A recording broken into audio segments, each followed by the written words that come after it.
Dans l'Évangile selon Jean, c'est au point de vue du Saint-Esprit que nous devons nous placer, comme ceci est d'ailleurs le cas dans ses autres écrits. Pour reconnaître ce principe fondamental, quand la pensée initiale de Dieu n'est plus qu'imparfaitement représentée, quand cette révélation céleste est perdue et que la gloire d'en haut s'en est allée, la méthode de Dieu pour restaurer son témoignage consiste à remettre son Fils en évidence. Non pas à nous ramener à la technique de l'Église ou de l'Évangile ou de la doctrine, mais à remettre son Fils bien en vue. Le replacer devant les yeux du cœur de ceux qui sont à lui, avec tout ce qu'il représente de céleste et de spirituel dans sa personne infinie. Telle est dans l'Évangile selon Jean la réponse que nous trouvons à la situation qui apparaît dans le Nouveau Testament.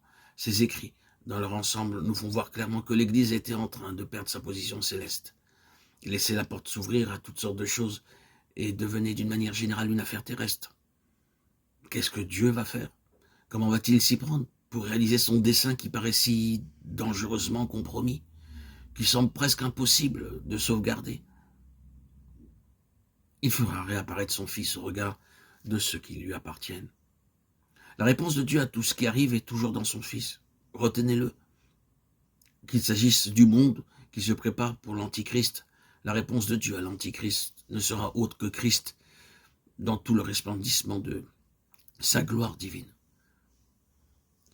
Ou qu'il s'agisse de l'Église sur la voie du déclin et de l'apostasie, la réponse de Dieu sera dans son Fils. C'est là la vraie signification des paroles qui ouvrent le livre de l'Apocalypse. L'Église a perdu sa place, la gloire s'en est allée.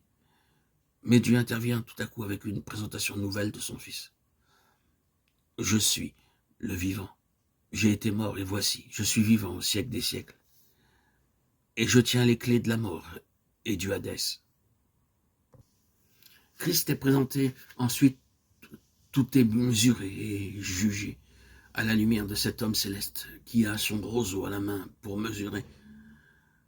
Mais nous n'avons pas le temps de suivre cette pensée maintenant. D'ailleurs, ce simple aperçu suffirait si nos yeux pouvaient seulement s'ouvrir à la réalité spirituelle et que nous puissions la saisir. Comme pour Dieu, pour nous aussi, tout est lié à une révélation de Jésus-Christ dans notre cœur. Non, bien-aimés, ce n'est pas en essayant de retrouver la technique du Nouveau Testament qu'on arrangera les choses. Ce n'est pas non plus en restaurant l'ordre de choses généralement reconnues comme étant en vigueur à l'époque des apôtres. Ce n'est même pas en affirmant tout à nouveau la vérité et la doctrine selon le Nouveau Testament. Tout cela est externe et peut servir tout au plus à constituer une ossature. Mais ce ne sera jamais dans cette voie que l'on trouvera la vie, la puissance, la gloire. Il n'y a que trop de gens sur cette terre qui possèdent une certaine forme de la doctrine du Nouveau Testament. Tout cela est externe et peut servir tout au plus à constituer une ossature. Mais ce ne sera jamais dans cette voie que l'on trouvera la vie, la puissance, la gloire. Il n'y a que trop de gens sur cette terre qui possèdent une certaine forme de la doctrine du Nouveau Testament, qui en détiennent la technique, qui prennent comme modèle l'ordre de choses qu'ils y trouvent. Ce n'est rien d'autre qu'une trame vide, froide et morte, dans laquelle ne peut se trouver la vie, point d'assurance, ni de gloire. Tout est dans le Fils, et le besoin de l'heure actuelle, le seul besoin pour les enfants de Dieu, c'est qu'ils voient le Fils. Quand on voit le Fils, en vertu d'un acte par lequel Dieu nous a ouvert les yeux, alors tout le reste suit.